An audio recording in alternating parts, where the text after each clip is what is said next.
Hello everyone, welcome back again to my official YouTube channel Summits and Classes. I'm Sumit here to teach you the subject mathematics again. Okay, so in this session we will cover the solution of exercise 3.5.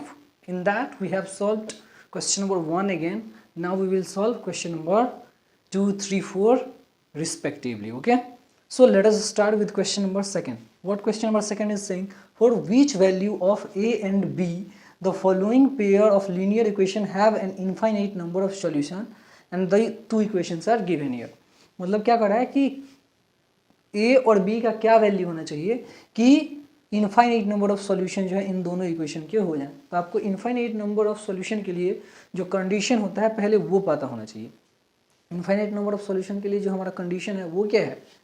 वो है a1/a2 is equal to b1/b2 is equal to c1/c2. ठीक है, तो ऐसे अगर a1/a2 is equal to b1/b2 is equal to c1/c2 हो तो infinite number of solution होंगे और इसी के बेस पे हमको इस क्वेश्चन को सॉल्व करना है. Like for the answer of two number we will write what first equation is given as 2x plus 3y is equal to 7 है तो इसको -7 इज इक्वल टू 0 लिख सकते थे.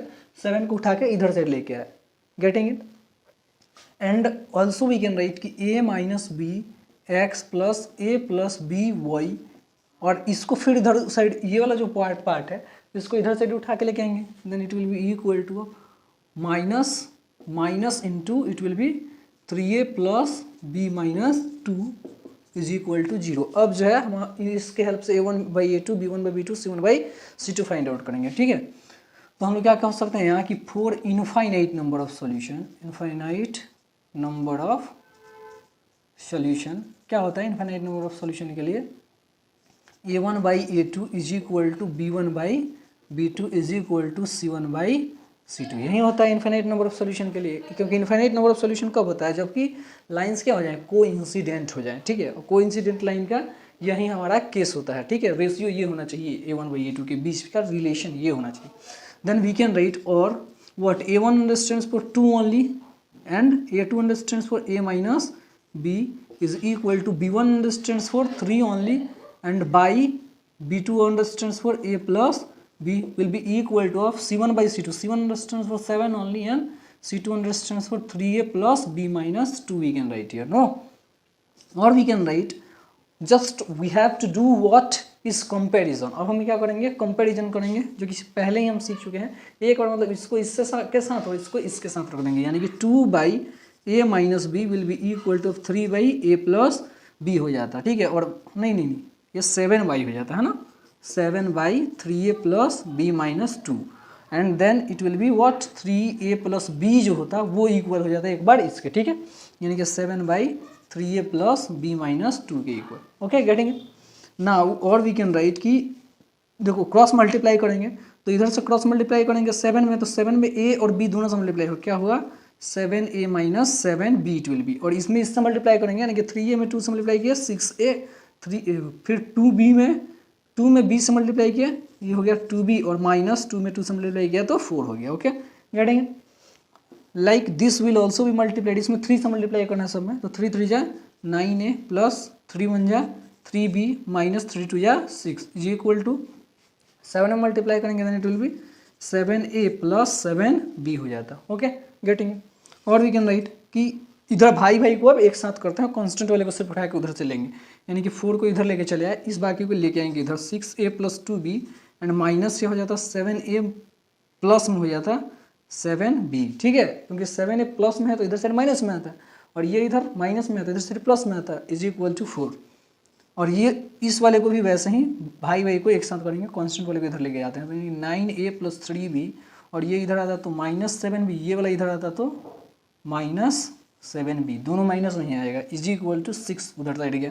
और we can write this thing as 9a में से जब हम लोग 7a न है यहाँ 9a में से 7a को जब सब्ट्रैक्ट करेंगे तो 2a will remain and then 3b में से 7b को सब्ट्रैक्ट किया तो -4b हो जाता है इज इक्वल टू 6. और इस दोनों में से अगर 2 को कॉमन कर लेंगे, ठीक है, तो यहाँ से 2 को कॉमन कर लिया क्या बच गया a minus 2b is equal to 6. अब ये 2 उधर से जाके डिवाइड करेगा तो क्या बच जाएगा उधर 3 यानी कि 2 यानी कि सिर्फ हमको जो बच रहा है वैल्यू वो है a minus 2b is equal to 3. Getting it?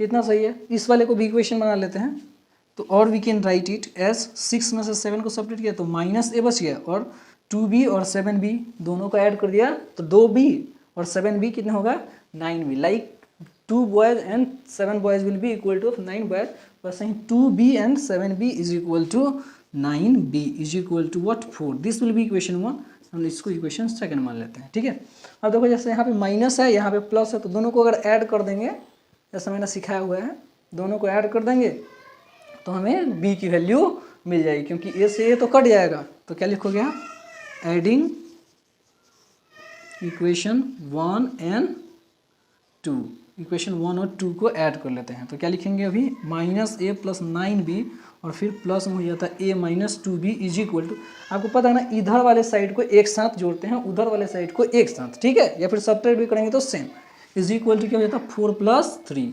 और वी कैन राइट कि माइनस ए से तो ये प्लस वाला ए गया, और 9b में से 2b को सब्ट्रैक्ट करेंगे then 7b will remain and this will be 7। तो 7b इज इक्वल टू 7 हो गया, मीन्स वी कैन राइट कि b is equal to what 1। The value of b is what 1, और वैल्यू b की 1 आ गई तो इसे 2 में रख लेते हैं। ओके, पुटिंग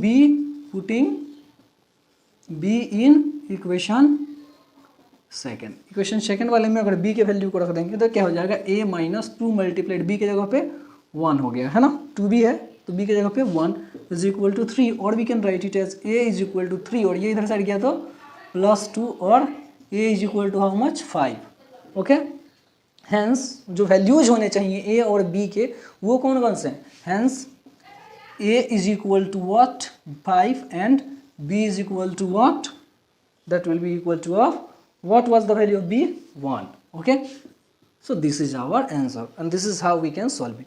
क्या किया मैंने, कुछ नहीं, बहुत बच्चे वाला क्वेश्चन था कि a1/a2 is equal to b1/b2 is equal to c1/c2 कर देना है, और बस c1/c2 के साथ एक बार a1/a2 का कंपैरिजन कर देना है, जैसे कि इधर किया मैंने 2/a minus b is equal to 7/3a plus b minus 2। ठीक है, और वैसे ही इधर साइड भी 3/a plus b is equal to 7/3a plus b minus 2 कर दिया, और दोनों के हेल्प से दो इक्वेशन बनाया मैंने, इक्वेशन को सॉल्व किया and we have find out the value of a and b respectively. Okay, so this is how you can solve the very first question. Okay, and now we will see the second number question.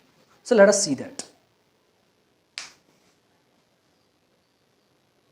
Okay, then in second number question it is saying that what, for which value of k, क्या लिखा है, for which value of k will the following pair have no solution।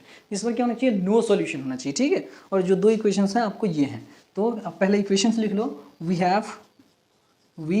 Have हमारे पास क्या है कि 3x plus y is equal to 1 and 2k minus 1 into x plus k minus 1 into y, k minus 1 into y is equal to 2k plus 1 है। ठीक है, तो एक काम करते हैं, इसको इधर से उठा के लेके आते हैं तो माइनस में हो जाता है, is equal to 0 you can write simply, और फिर से इसको भी इधर साइड लेके आएंगे तो ये भी माइनस में हो जाएगा 2 प्लस 2k प्लस 1। ठीक है, ये हो गया।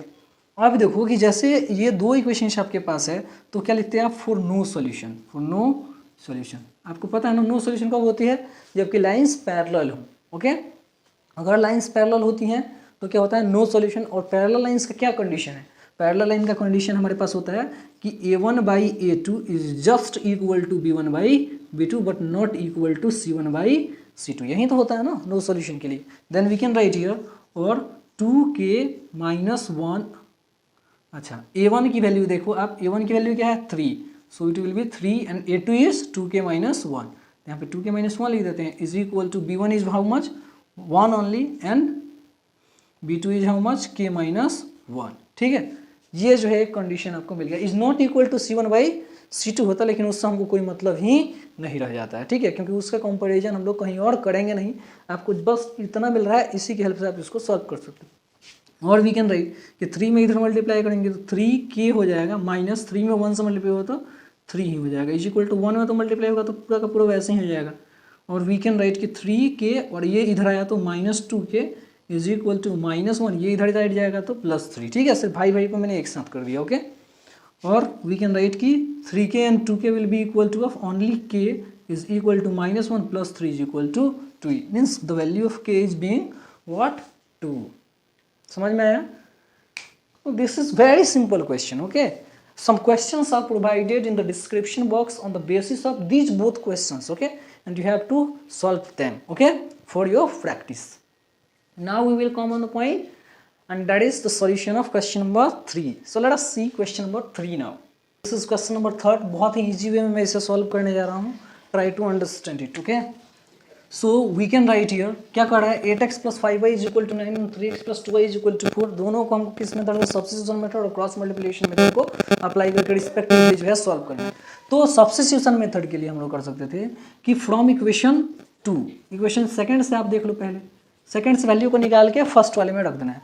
Then from second equation can write 3x plus 2y is equal to 4, और it can be written as 3x is equal to what, 4 minus 2y, और वी कैन राइट कि x is equal to 4 minus 2y by 3. ये क्या हो जाता है, equation third हो जाता है. You know already about this thing. तो और x की वैल्यू ये हो गई, और फिर y की वैल्यू फाइंड आउट करनी है. तो y के लिए इस वैल्यू को हमको 1 वाले में रख देना, सेकंड से निकाला है मैंने, फर्स्ट वाले में रख देंगे. देन क्या लिखेंगे यहाँ, putting x in equation first, ठीक है, फर्स्ट वाले में रखेंगे. तो क्या हो जाएगा, 8 into 4 minus 2y by 3 and plus 5y is by में कुछ नहीं है तो 1 ले लेते हैं, इज इक्वल टू 9. और इट कैन बी रिटेन की 8 4 जा 32 माइनस 8 2 जा 16y बाई हो जाता 3, और फिर प्लस में लिखते हैं यहाँ 5y by 1 is equal to 9. अब देखो 1 का और 3 का अगर एलसीएम ले लें तो 3 ही रह जाएगा, और इधर 1 से मल्टीप्लाई करेंगे तो 32 माइनस 16y हो गया. इधर मल्टीप्लाई किससे करना पड़ेगा, 3 से, क्योंकि 1 3 3 होता है, तो उधर साइड 3 से मल्टीप्लाई होगा. फ्रैक्शन का तो सम आता ही होगा ना, ये तो समझाने का जरूरत है नहीं है आप लोगों को.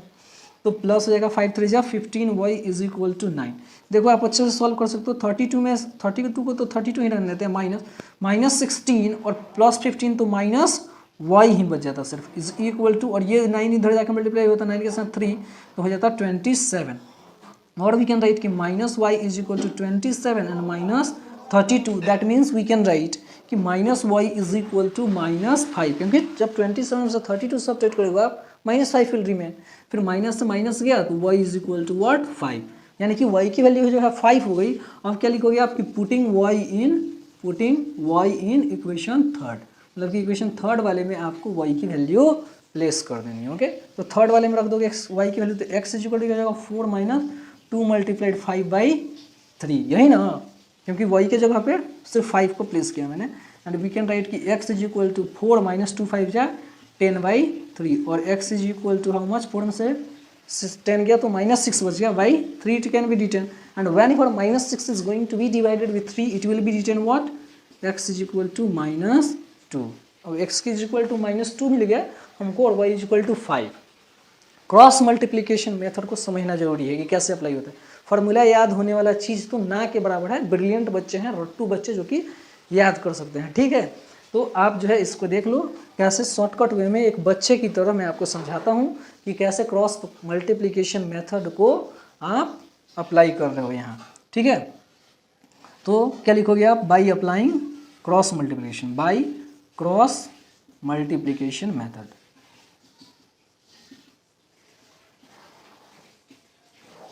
जैसे कि मैंने आपको पहले ही समझाया है कि x की वैल्यू जो होती है वो होती है r बाई अल्फा. तो r कैसे बनेगा, इसको ढक देंगे और r बनाएंगे ऐसे, ठीक है. तो 5 में 4 से मल्टीप्लाई किया, 9 में 2 से, तो 5 हो जाए 20 और 9 2 जाए 18 हो जाता है. क्या हो जाता है, 20 माइनस 18 बाई क्या हो जाएगा, और फिर इधर से कांस्टेंट को ढक देंगे, ठीक है. और इसको ढक दिया मैंने, तो 8 2 जा 16 माइनस, अब क्या बनाना है, r बना, अल्फा बनाना है. r तो बना लिया हमने, कांस्टेंट को ढक देंगे. अब क्या बनाना है, अल्फा बनाना है. तो 5 3 जा 15 और 8 2 जा 16, क्या लिखते हैं, 15 माइनस 16 इज इक्वल टू 20 में से 18 गया तो क्या बच गया, तो 2 बच गया सिर्फ, एंड 15 में 16 तो माइनस 1, तो रिजल्ट हो जाएगा इसकी वैल्यू -2, ठीक है. y की वैल्यू को अप्लाई करना है, तो y इज इक्वल टू क्या हो जाएगा, अल्फा बाई अल्फा होता है ना जी y की value.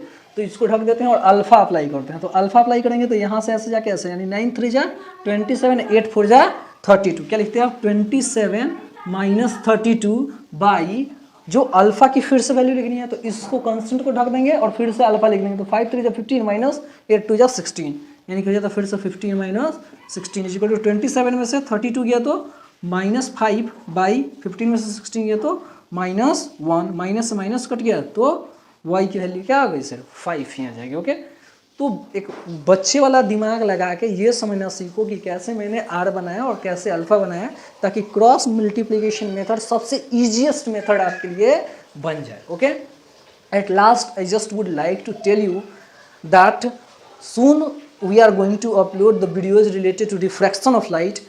I hope you all will continue watching it and you all will enjoy it like you all are doing. Okay, so after next class, that means in next class, the last question number 4 will be solved, and after that the videos of refraction of light will be uploaded. Continue watching that. Okay, so it was really a great moment to teach you all again. It's my pleasure to be with you all, and thank you for today. See you soon in the next class with a new topic, and that is this question, the solution of question number 4. Okay, and after that the videos of refraction of light will be uploaded. Okay, so thank you for today. See you soon in the next.